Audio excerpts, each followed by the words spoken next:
tout le monde! Re-bienvenue à la chaîne YouTube Le Monde de Perrault. Alors, j'ai joué à plein de jeux de société cet été.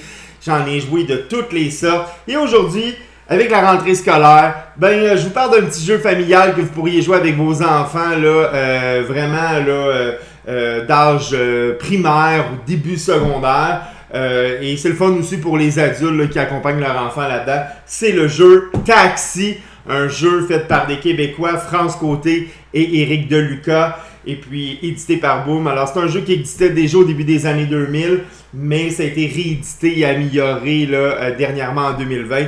Alors je vous présente les règles en quelques minutes, très rapides, et après ça je vous reviens avec ma critique.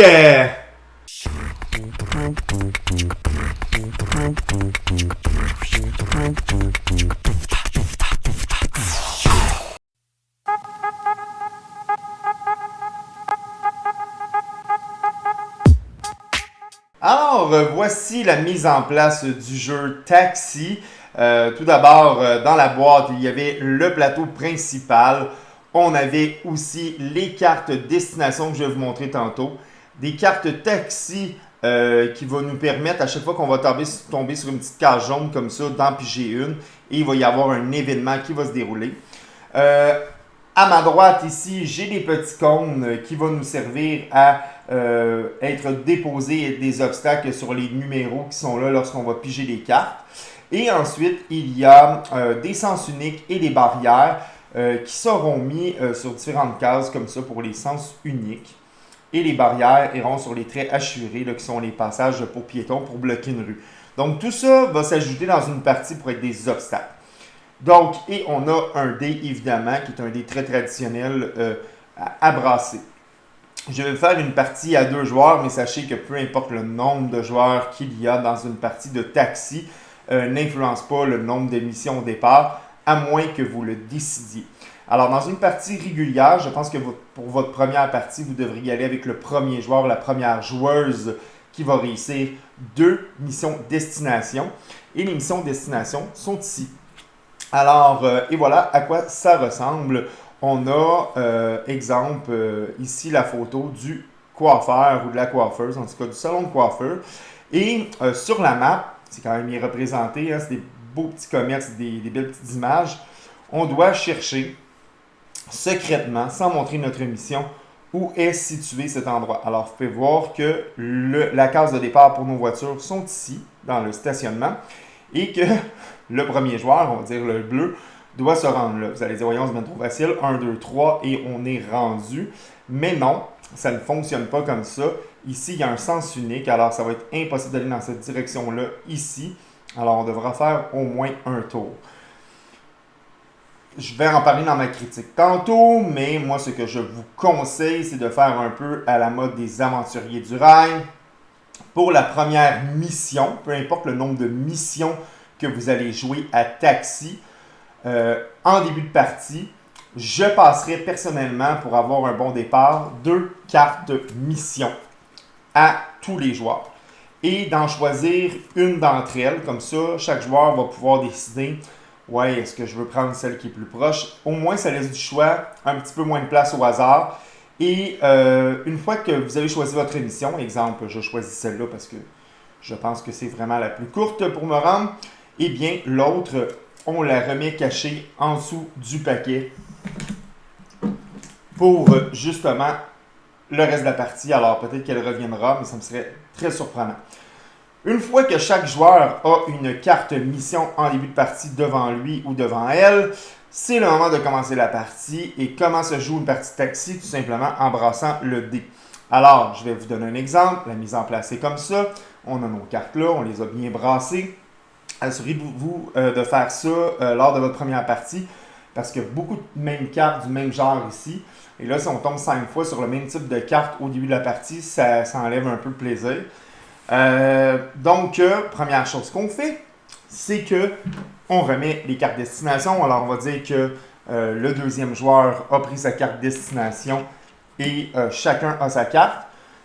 On va commencer, on va dire, avec le joueur bleu. Habituellement, c'est le joueur le plus jeune qui débute la partie. Alors, on va dire que le bleu est le joueur le plus jeune. Je prends le dé et je le brasse. J'ai un 6. Alors, on se déplace sur les cases. 1, 2, 3, 4, 5, 6. Oh, je viens de tomber sur une case jaune. Qu'est-ce que je fais quand je tombe sur une case jaune? Je m'en vais piger une carte au centre et je la lis. Alors, recul de 3 cases.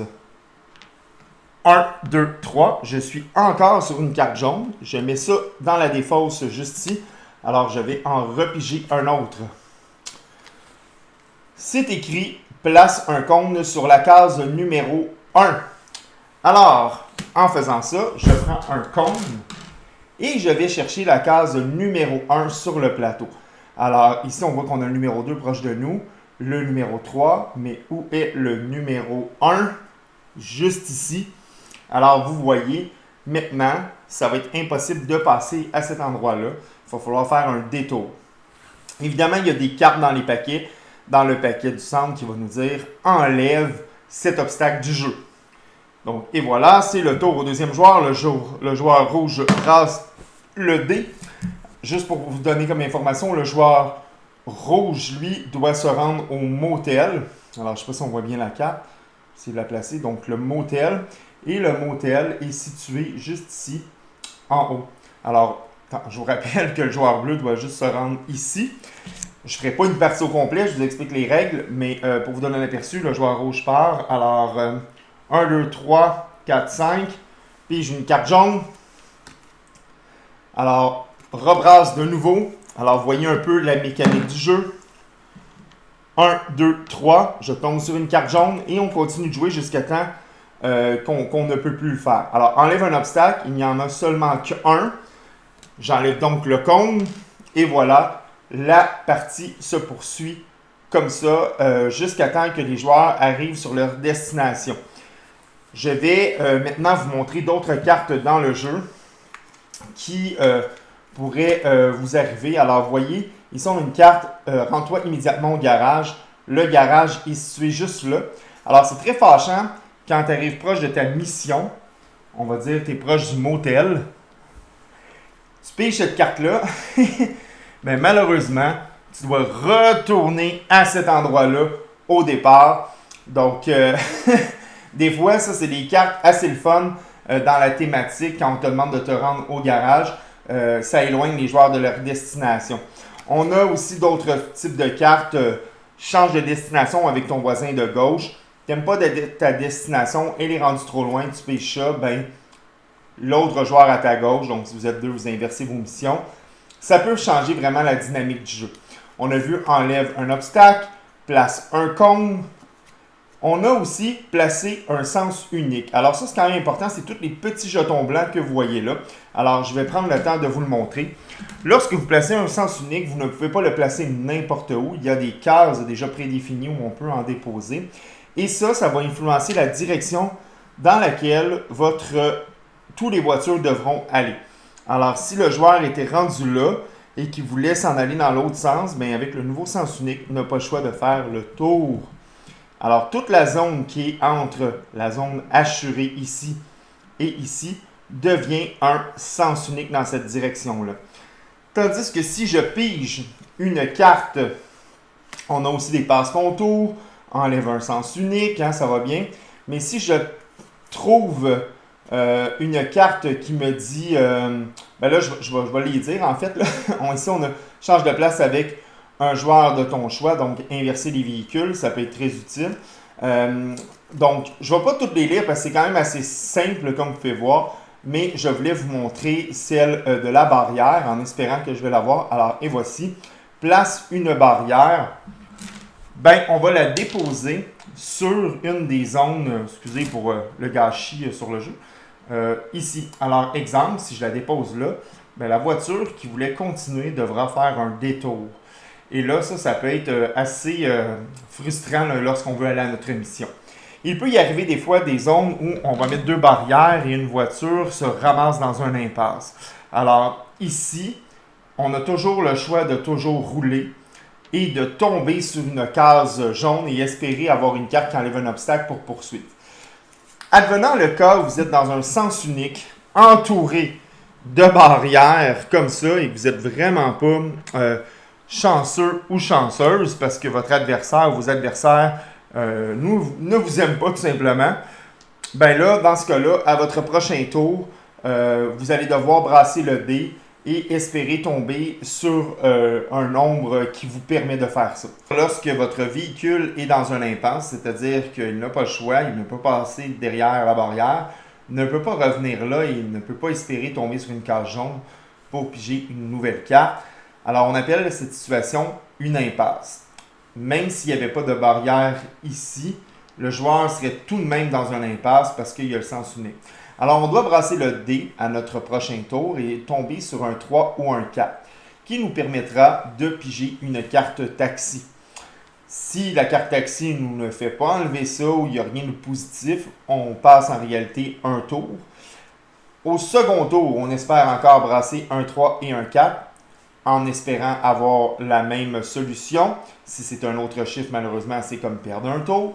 Et lors du troisième tour qui revient à vous, là, vous allez pouvoir décider de passer par-dessus la barrière sans enlever la barrière, donc afin de ne pas rester pris là jusqu'à la fin du tour. Alors, c'est une perte de temps. Il faut imaginer ça comme s'il y avait des travaux dans la circulation et que votre taxi est pris dans les embouteillages. Alors, et voilà, c'est un peu comme ça. Voyez maintenant, toutes les destinations sont représentées par des petits cercles bruns. Alors, ces petits cercles bruns-là veulent dire l'endroit où vous devez vous rendre. Si vous brassez, exemple, vous devez vous rendre, je donne un exemple ici à la bijouterie. Vous brassez un 5, 1, 2, 3, ça vous prenait juste 3, vous pouvez arrêter. Il ne faut pas avoir nécessairement le chiffre exact pour tomber au bon endroit. Fait que voilà, c'était les règles assez simples mais très amusantes du jeu Taxi. Hey, voici ma critique du jeu Taxi en quelques instants. Alors, le jeu Taxi, ben, c'est un jeu familial fait pour les jeunes enfants, les jeunes ados. Personnellement, j'ai essayé le jeu avec différentes personnes. J'ai essayé au début le jeu avec des amis un peu plus gamers, aussi avec ma conjointe. Et ben, on en revenait toujours au même constat, ben, c'est pas un jeu fait exclusivement pour les adultes.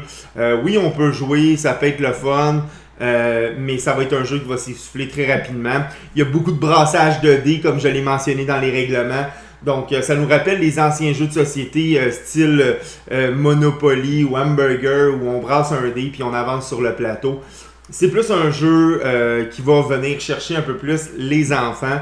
Mais personnellement, j'ai quand même eu beaucoup de plaisir à jouer avec mes ados à l'école. Donc, pour ceux qui ne savent pas, je suis enseignant au secondaire et puis je l'ai fait tester à des jeunes de secondaire 2. Et eux, ont apprécié cette petite aventure-là. Ils ont aimé ça, ils ont trouvé ça simple. Une partie, c'est pas long, c'est 20 minutes. Ils ont trouvé ça cool, le village, avec tous les dessins, les endroits, les lieux, les destinations où on va. Donc ça, je pense que c'est super bien réussi. Les règles sont pas complexes. Et quand un adulte accompagne bien l'ado ou l'enfant dans les règles, en une partie, c'est vraiment là, jouable rapidement où tout le monde a une chance de gagner. Maintenant, ce qui est le fun, c'est que ça joue de 2 à 6 joueurs. Mais pour être honnête avec vous, le plus grand nombre avec lequel je l'ai essayé, c'est 3. Donc, je ne peux pas vous le dire à 6 joueurs si ça prend une éternité avant que ça revienne à notre tour. Moi, personnellement, j'irai pas plus que 4. Mais ça dépend de votre famille. De toute façon, les parties sont pas très longues. Et ça, c'est un des points forts du jeu. C'est qu'on peut ajuster la longueur de la partie selon les gens autour de la table. Donc, on peut dire au début de la partie, OK, on est beaucoup, ben, c'est le premier joueur qui va réussir à aller à 2 destinations différentes. Ah, on est un peu moins de joueurs, on veut que ça dure un peu plus longtemps, mettons 3 destinations. C'est ce qu'on suggère au départ dans les règles du jeu. Et on peut y aller avec 4 destinations, 5 destinations, si on est des joueurs qui jouent vraiment rapidement, qui ont de l'expérience, donc c'est pas un jeu qui peut s'arrêter comme ça. Et plus on étire la partie, ben plus il y a de sens uniques, de barrages qui apparaissent. Et ça, ben, je pense que c'est ce qui fait toute la beauté de la partie. Mon gros point négatif de ce jeu, c'est qu'il y a beaucoup de hasard dans les cartes qu'on pige au centre. Il y a des parties des fois où on pige aucun sens unique, ou presque. On a le temps de faire nos 2 destinations parce qu'on était chanceux dans le tirage de cartes. Donc, les parties sont assez inégales. Parfois, ça peut être une partie extrêmement excitante où il se passe un paquet de revirements et d'autres parties que tu peux dire à quelqu'un « Hey, viens, je vais te présenter un jeu », comme je l'ai fait avec ma conjointe, et on est arrivé dans une partie où il ne se passait pas grand-chose finalement. Alors, c'est ça. Soit disant en passant, ça reste un bon jeu abordable là, dans les 30-40$ qui se retrouve dans la majorité des magasins de jeux. Et Taxi, un beau petit jeu familial qui nous rappelle les jeux de société de notre enfance. Alors, et voilà, c'était ma critique. Si vous n'êtes pas encore abonné, faites-le. Mettez un petit pouce en l'air, beaucoup de vidéos s'en viennent, l'été est terminé. Et puis j'ai testé beaucoup de jeux pour vous. Fait que ça va me faire plaisir de vous montrer ces vidéos-là et les petites règles. Salut!